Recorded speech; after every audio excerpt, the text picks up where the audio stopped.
Hæ, ég heiti Fríða Ísberg og ég ætla að lesa úr smásögunni minni Heim.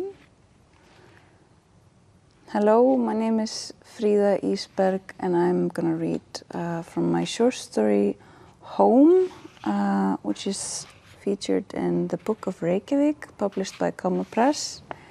It's translated by Larissa Kaiser. And it starts like this. You decide to walk. It's July and the weather's nice, the city tinted a twilight gray in the early hours of the morning. You glance at your phone. It's 3:14 a.m. You tally up how much you spent tonight. Maybe you were smart and stopped drinking after your third beer. Maybe you stopped drinking at 1 a.m. Maybe you've got work in the morning.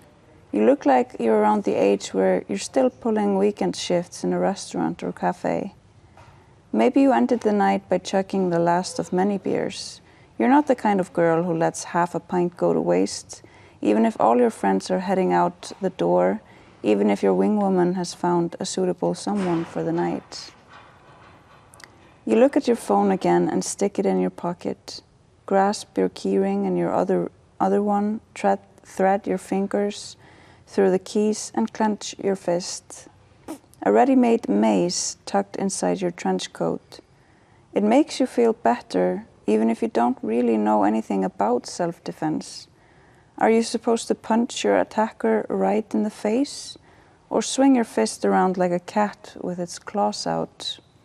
You make a mental note to ask YouTube when you get home.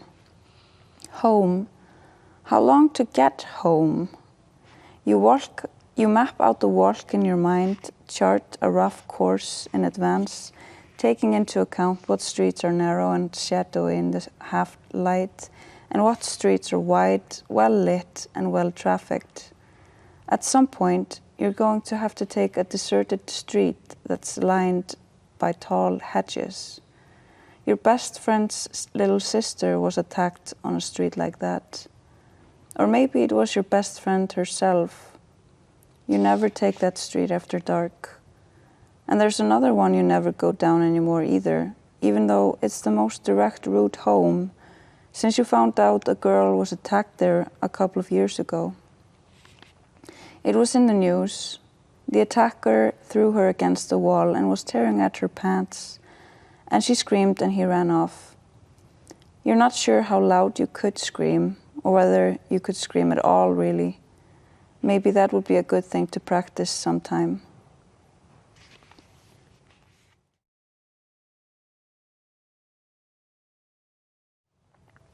Well, I chose to write the story in second person because, and also in the indefinite kind of form that maybe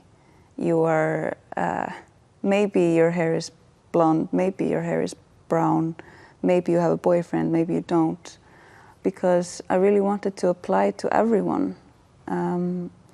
And it was a communal story. What I did before writing it, I sent a message to my friend group on Facebook, and we are 20 women from high school that still are in good contact. And I asked, what do you do when you walk home? And so it became a kind of a collective story that all of my friends have a little bit of their tactics in the story. And so it really needed to be this indefinite person that could apply to everyone. And so in directing the story to you, I am doing so. It could be any woman, basically.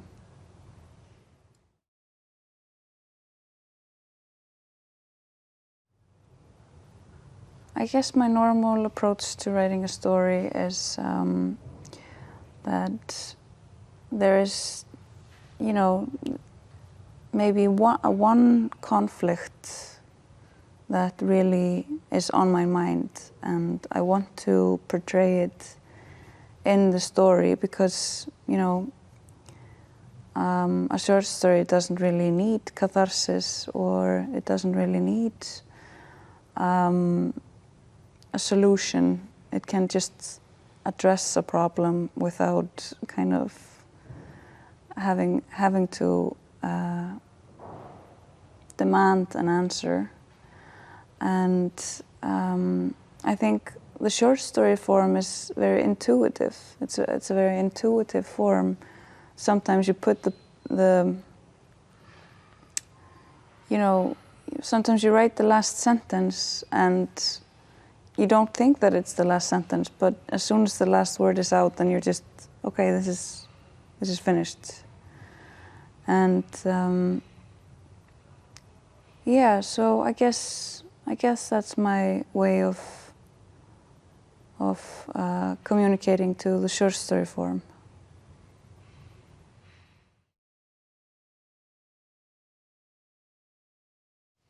Yeah, I think different forms demand different processes. I think the poem is the most intuitive form that really just needs, of course, the primal flame of inspiration, of the high of inspiration, but also the craft, of course. The short story is also very intuitive, and I think you have to be very disciplined. You have to be very disciplined for the short story as well, because it's such a narrow prose, and maybe you want to say something, but you have to maybe don't say it or not say it.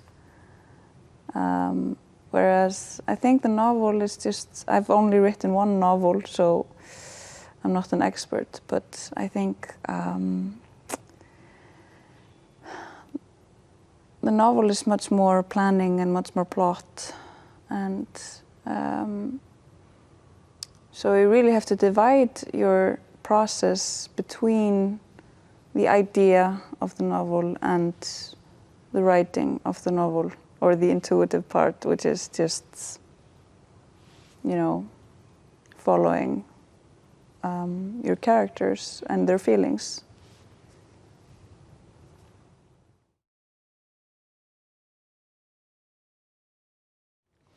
So basically, this story is written in 2017, I think.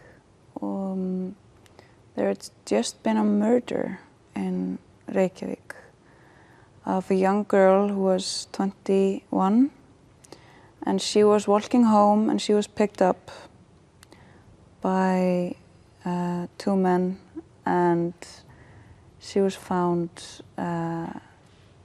somewhere adrift at sea where she had been dumped.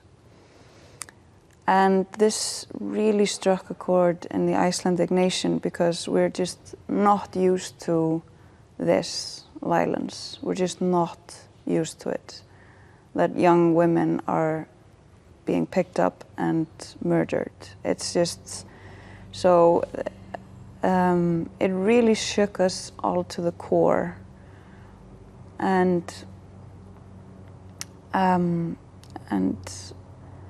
I think, when her funeral was, many thousands of people gathered here in central Reykjavik to escort her the final steps to the grave.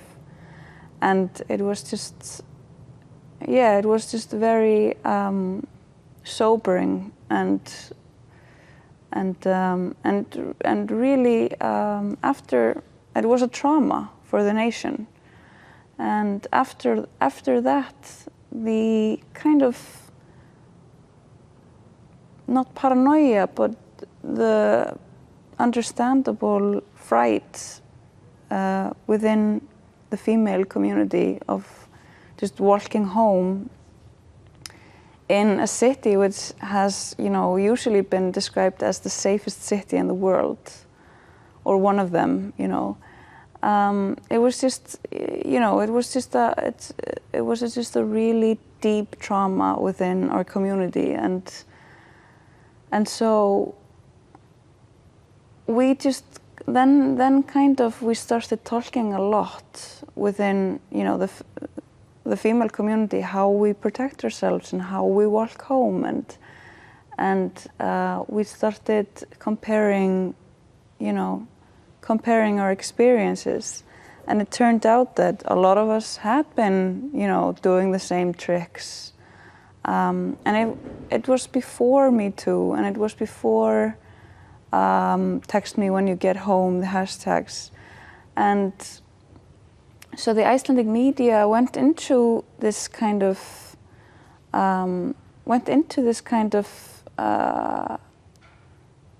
the same phase as Text Me When You Get Home did now in 2021, and so it felt necessary somehow to do kind of a manual in fiction. This short story is basically just a manual of walking home in Reykjavik from the bars, and it's not preparing you, but it's still kind of going through the criteria of how you think and how you falsely protect yourself.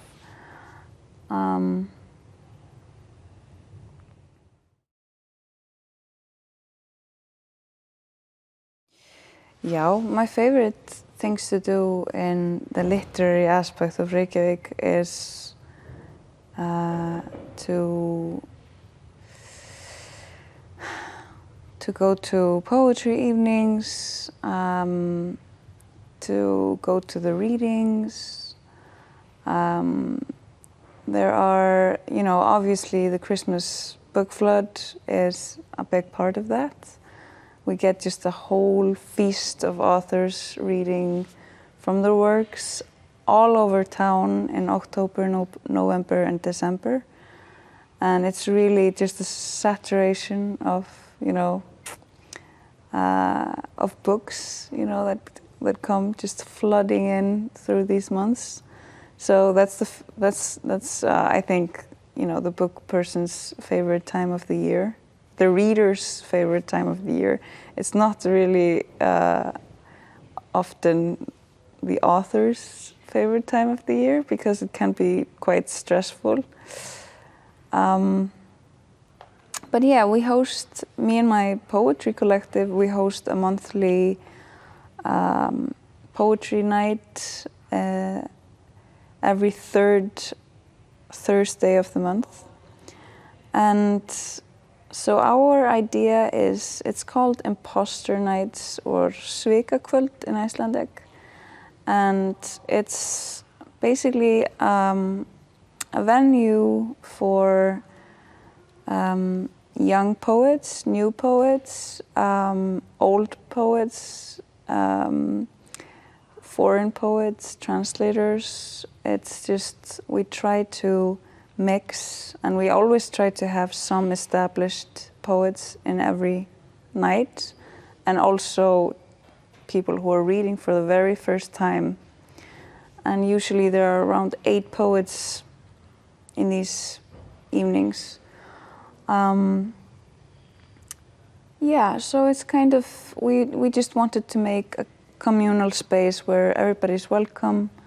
If you are writing, you can, contact us and ask to read, but also to have this kind of established side of it as well. Yeah.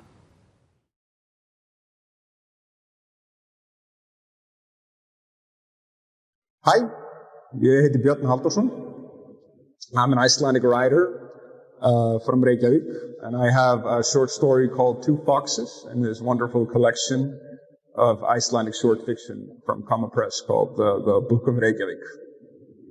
And we're actually right now in this building here, which is on the cover, the big church at the center of town.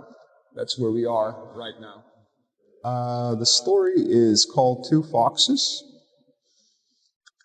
and I'm just going to read this little bit here. They bought a beautiful quilt for the guest bed and a couple of colorful pillows that collected dust at the headboard. The pillows were impulse buys and the only thing from IKEA in the whole house. They spared no expense on the new decor, went on countless expeditions to expensive furniture stores that, before this, they'd never have thought to set foot in.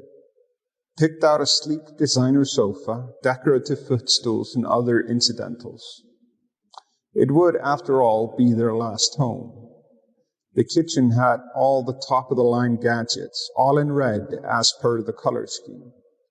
Red and white in the kitchen, autumnal colors in the living room and master bedroom, sea green in the bathroom. The bathroom had 2 sinks, and they commissioned a much in-demand craftsman to create a mosaic on the wall. The tile shards were in all different shades of green, and the mosaicist took pains to ensure that the design was completely random, with no discernible pattern. All their work paid off. They even got a feature in House and Home, 2 double spreads, glossy pictures of the living room and bathroom and kitchen and deck, everything but the laundry and garage and them. There were no pictures of them. They'd thrown out or given away all of the furnishings from their old apartment on Kárastígur. He could barely remember what they'd had there, just a bunch of old junk that had amassed over the years. He exhaled a cloud of smoke and snorted, tapped the ash of the end of his cigarette, took another drag, leaned back in his chair, and looked out at the lava through half-closed eyes. Other than some birds' chatter in the distance and the crackle of his cigarette, it was totally silent. Something caught his eye. The moss was moving. He peered through the smoke. A path of landscape was flitting back and forth out in the lava field, disappearing into fissures and reappearing once again. It stopped now and then, as if in thought, before padding cautiously closer. A pair of eyes was observing the house.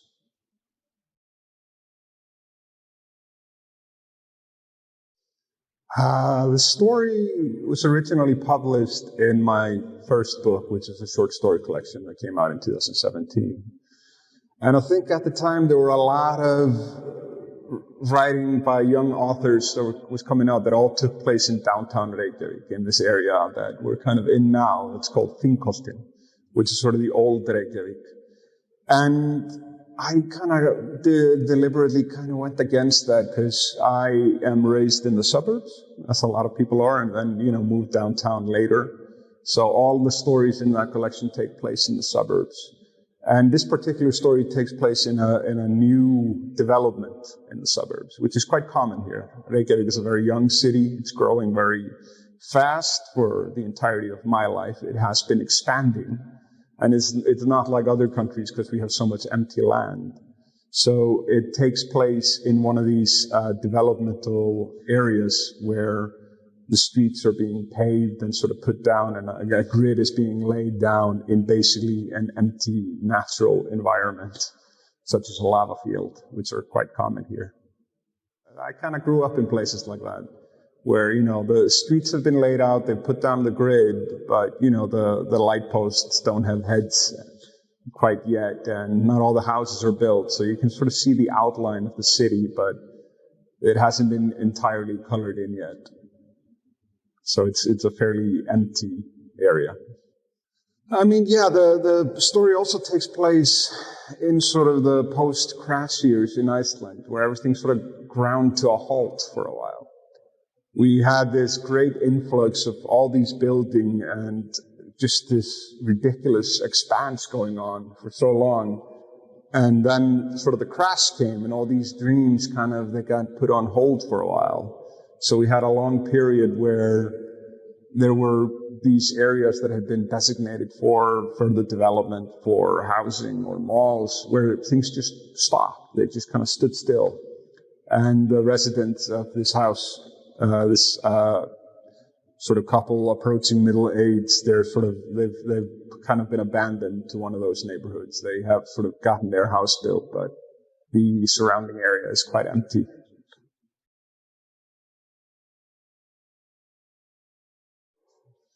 I just tried to be open in general. I just tried to be aware, which is always a struggle. It's a struggle to be awake and present in the world.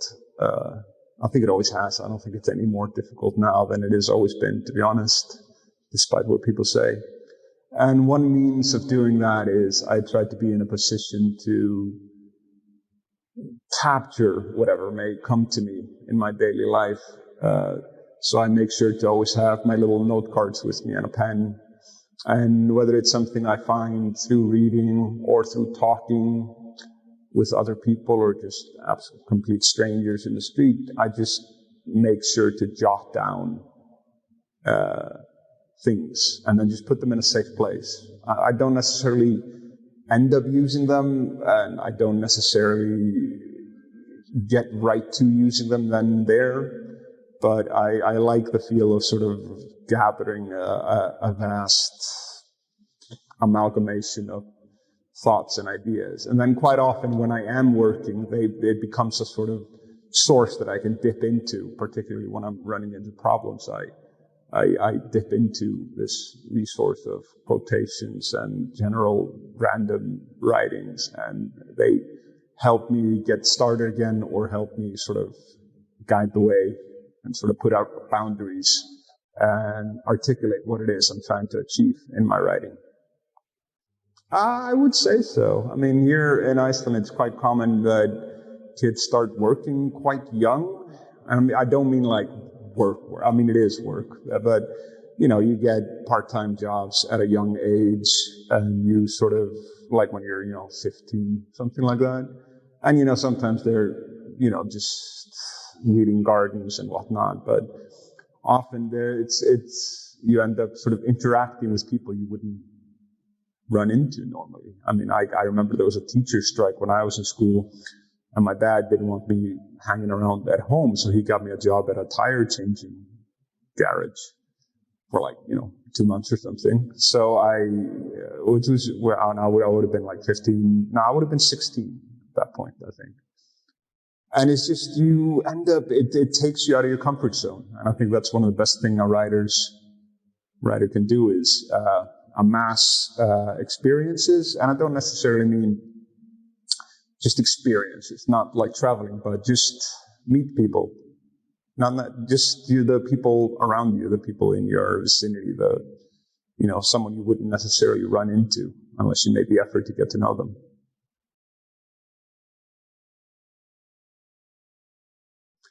Yes, I think being uncomfortable is massively important. Not that I'm uncomfortable in those situations. I wouldn't necessarily say that. I'm quite comfortable around people and enjoy speaking with anyone.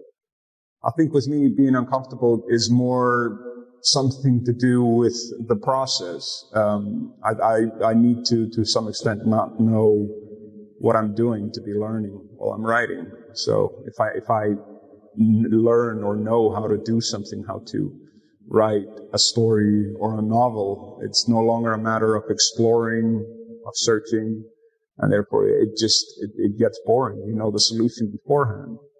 So I tend to, when I set off on a new project, a new book, I tend to try to pick something that I don't know how to do. I find that much more fascinating. It is a slower process, but I think that's probably one thing that I also enjoy about it. I like sort of feeling my way through the dark of it.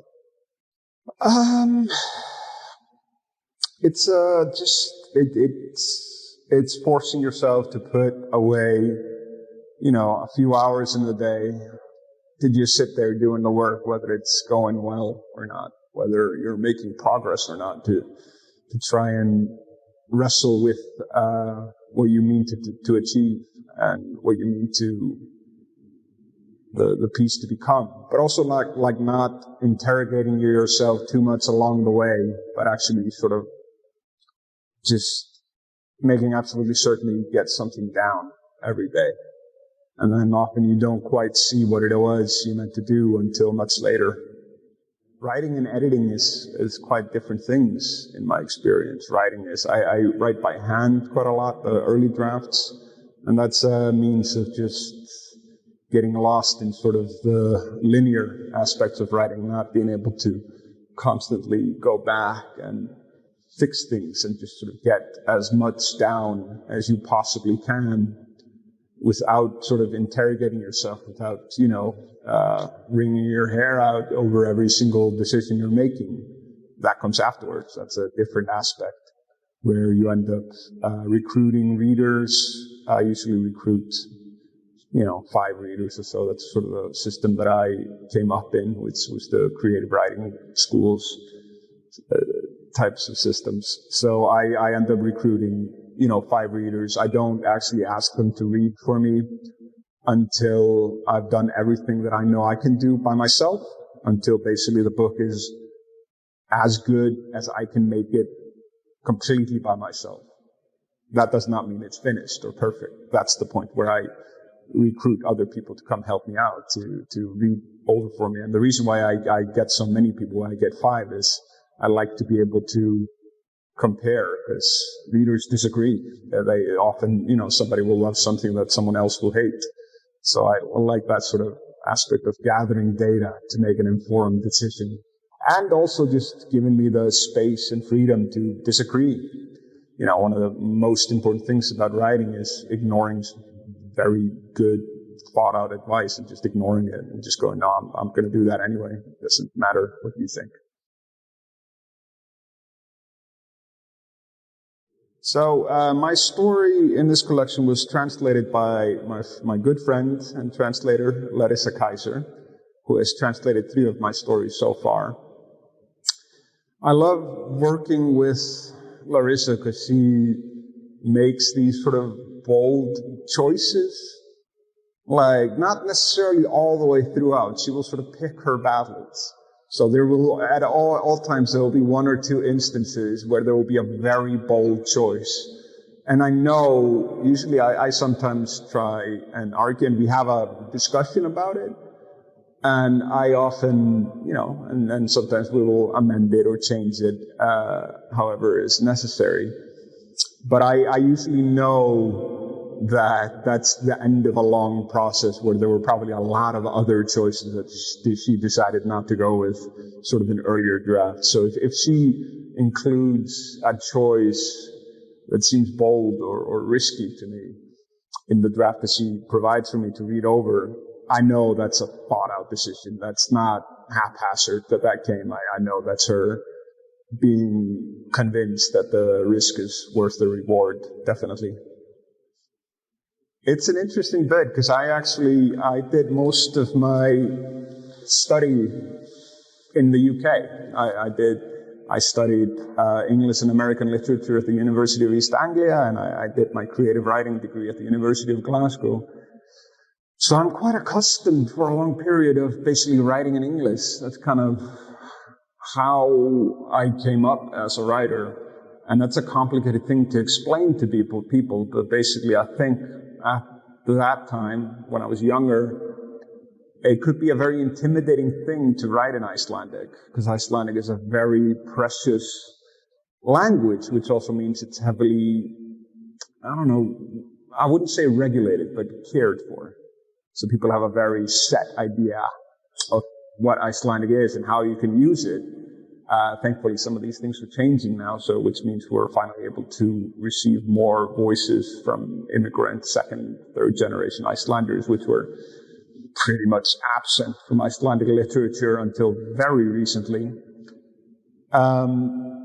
So I have a familiarity with English, and I have written in English, and still on occasion need to do so. But there came a point with my writing in English where English had become this sort of safe zone. It was a place to make mistakes, which is very necessary for a writer. And I chose to write in English because I wanted to be able to make my mistakes anonymously, basically, for a long while. And English is a very beautifully anonymous language, whereas Icelandic is not. But there came this point where it had become a padded room, a safe zone. There was no risk to writing in English. And that's the point where I basically started to write in Icelandic again, taught me how to write in Icelandic, and sort of just started from the beginning, basically. So now, when I see my work in English, in Larissa's translations, the one thing that I really enjoy about it is that it doesn't feel at all like the work that I wrote in English. It doesn't feel like my earlier interactions with English writing, to be honest. It feels like something else, and I think that something else is the voice that I found once I finally sort of embraced and started writing solely in Icelandic. And I think that's just a factor that I was never able to communicate into English by myself. I needed a translator to do that.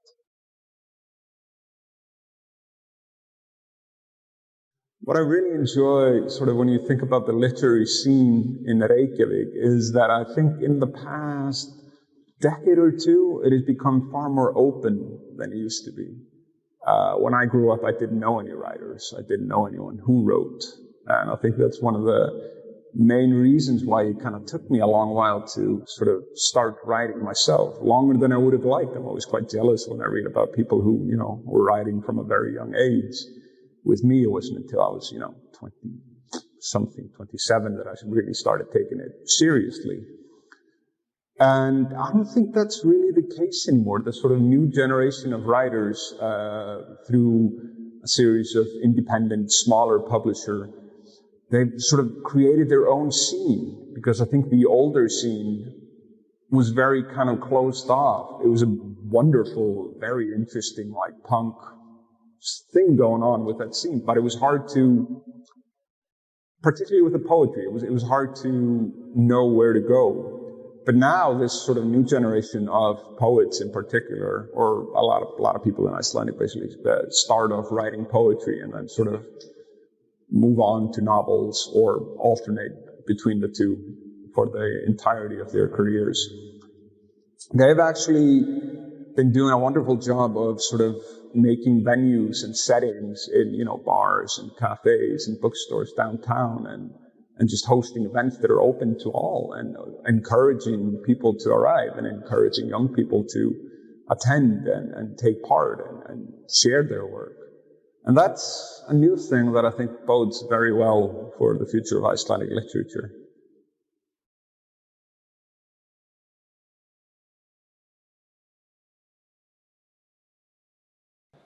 Ég heiti Auður Jónsdóttir og ég rithöfundur. My name is Auður Jónsdóttir and I'm a writer. I wrote the story Reykjavik Nights in this book, translated by Megma Tish.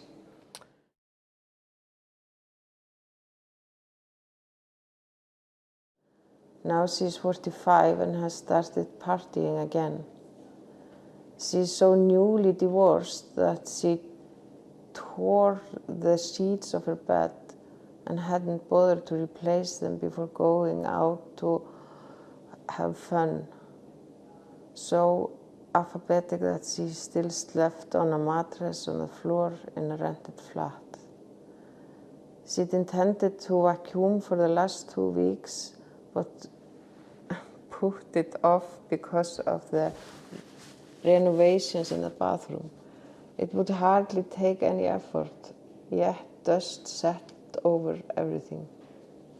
There, in the shocking light of day, the dust bunnies were the size of rats. The clean laundry lay scattered across the floor. This place was temporary. Her actual place was in another country, and she smelled of this man that she didn't know.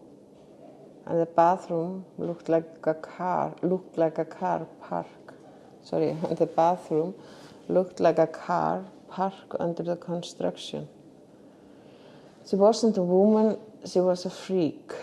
Shame settled toxic on her body. It's very well translated, Meg. The shame of woman, I said to the publisher, who was carefully smoking out of the window. Sex and garbage, the publisher said. It was a recipe for toxic shame, I sighed, squatting inside my own self-reproach. But the writer inside me came to the rescue. She asked around for his email address.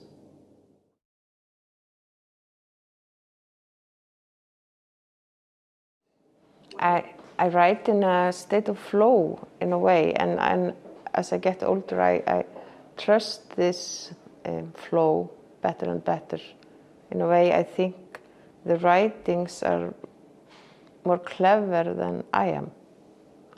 So I very often just start and I write, and suddenly there is a story, or I stop and the story just is there. So this is just her thoughts, this story, and she's telling a story from her life, something that just happened. She's telling her friend, the publisher, the story, but at the same time the story is a story in this book. When I was younger, I thought more while I was writing. I started writing and I was always calculating or thinking, which way I was, going, or which way I was trying to find with the writing process. But now it's more like, meditating, or I just trust the words or what floats into the paper or the computer screen. Some writers write in a completely with another method. They maybe write just few sentences, and then they really want to have these sentences as perfect as possible right away. So they write in a slower pace. My method is more like just writing very fast and in this kind of flow. But then I rewrite the text, and then I start to edit and criticize my own text. But what works for me is not to criticize the writings in the beginning, because that way I stop the flow. You can't, float and criticize at the same time.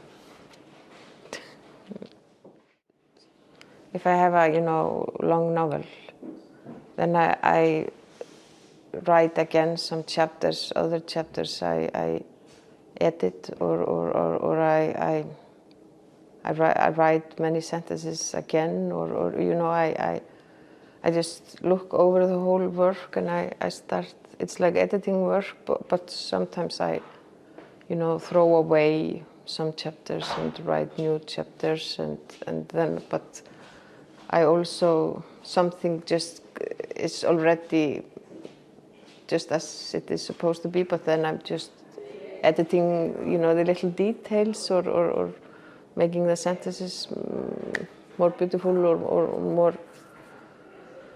I'm just, it's like cooking or something. After this flow of writing, I have all of the ingredients, and then I can just start to play with the spices and to cut it into pieces. And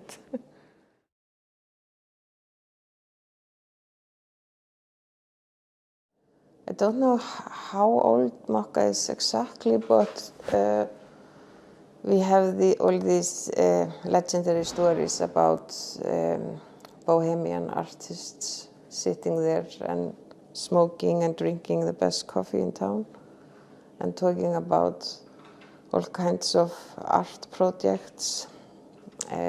Some of them never came to reality, but others became maybe famous. So it's a legendary place, and today you have a lot of tourists there, and it's nice to go there and, you know, have hot chocolate. Or I think it's the first coffee house in Reykjavik to have proper coffee. You know, just very good coffee, like in the South Europe or something like that, because we always had awful coffee. But now Reykjavik is a rather good coffee city. Actually, it is a good coffee city, I would say. But for 20 years or something like that, it was a terrible coffee city. My favorite thing is, of course, the literature festival, but that is only every 24 months or something like that. But sometimes you can go to the Nordic House. There are some foreign readers there sometimes, mostly from Scandinavia. Yeah, you don't have... When you're an Icelandic writer, you know everybody and you know their works, and the writers' community is not very big in a way, or so there's maybe nothing new to seek here in Reykjavik for a writer, because you know it somehow already. But the nice thing is to have this community with writers. A lot of my friends are writers, or they write, or they are publishers. So I talk a lot about books just in my everyday life. Also with the publishers, like the publisher in the stories is my friend. So yeah, it's you're constantly talking about some books, so a book somebody is writing, or a book a publisher wants to publish, or the books people are waiting for, or the books since last Christmas, because we have this Christmas season. Being a writer in Iceland is a bit like being Santa Claus, because you publish your books before Christmas and people buy them for Christmas presents. So it's a tradition in a way, a very strong tradition. And you know, some people even say, you know, do you have something for a 50-year-old man, like there, you know, in a clothes store or something. But I don't know if they read the books though, but it's, you know, a traditional Christmas present.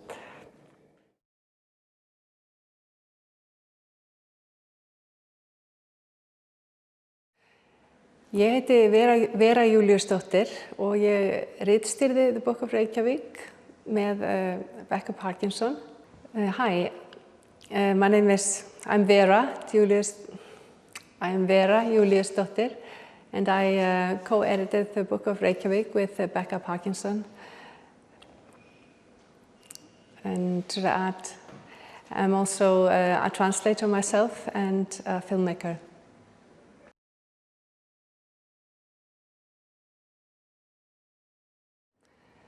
I guess sort of because I studied directing, it's a kind of a nice background for editing a book collection, a story collection like this, because I'm always looking out for stories and also trying to find a whole sort of maybe themes that run through the collection. So I had a few themes in mind that I wanted to sort of highlight. So one of them was I suppose a sense of home and being maybe an outsider, you know, an expat coming to the city, like in one of the stories by Friðgeir. And yeah, a sense of, I guess, belonging in the city, and well, yeah, feeling at home in a city. Sometimes takes a long time, sometimes a short time. And for me, even I lived abroad for a long time, but Reykjavik was always my hometown, my home city. And so I wanted to sort of, I guess, show different facets of the city, both from people who lived here all their lives, like I think most of the authors have, and also people who have lived abroad and come back. And it's sort of, yeah, I guess, I mean, there are many sides to Reykjavik, even if it is a small city. There is downtown Reykjavik, which is a very unique, bit of a, yeah, quirky little downtown, popular with the tourists. And then there are the suburbs. They're quite vast, actually, and you know, where fewer tourists or visitors to the city would venture. And I wanted to also show that side of the city, and also the nature surrounding the city, the mountains, the ocean, the landscape, really quite informs the life of the citizens. Yeah, where are we right now? We are by the pond, which is in the very heart of downtown Reykjavik. And we are in an old theatre called Iðnó, a historic theatre. And this is one of my favorite parts of the city. It's quite lovely, and I grew up only 5 minutes from here.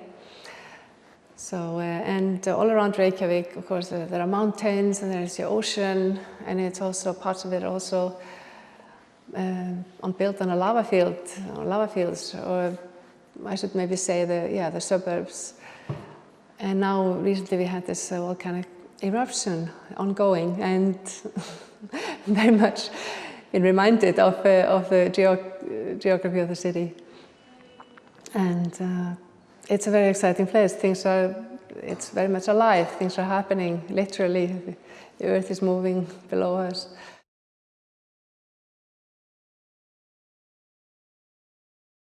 So I was really, really thrilled to hear that they were going to make one about Reykjavik. So I sort of went to work on trying to think of authors to contact, and what types of stories we wanted to include, and the themes. Immediately started to think of sort of the themes and the locations of the stories within the city landscape, and the different faces, different sides of Reykjavik that I wanted to be represented in the book. And we wanted authors of different ages, so we definitely wanted to show the whole breadth and variety of diversity of voices here in Reykjavik. For me, Reykjavik had a sort of a nostalgic glow when I lived abroad, so I wanted to show the romanticism of Reykjavik, the romantic view of the city, but also a more realistic view as well. And it can be harsh. I mean, the weather can be quite challenging, and sometimes the people are harsh too. It was quite a daunting task to sort of do it justice. I mean, there's so many amazing writers here in this country, and find the right stories and the right authors that I thought were sort of to represent the city and some of the stories are being translated for the first time into English. So it's just it's a great opportunity, I think, for writers, and also for the city of Reykjavik to show a side that maybe tourists are not seeing.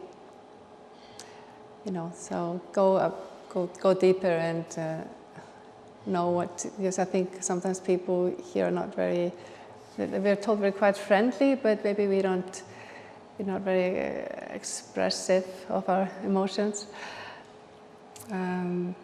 So that comes out in the stories we tell. We are a storytelling nation.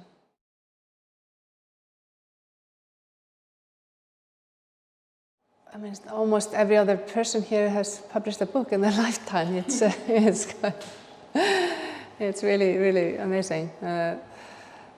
It's sort of reading and writing and telling stories is very much a part of the culture here and has been for a long time. And we are very proud of our literary heritage, you know, the sagas.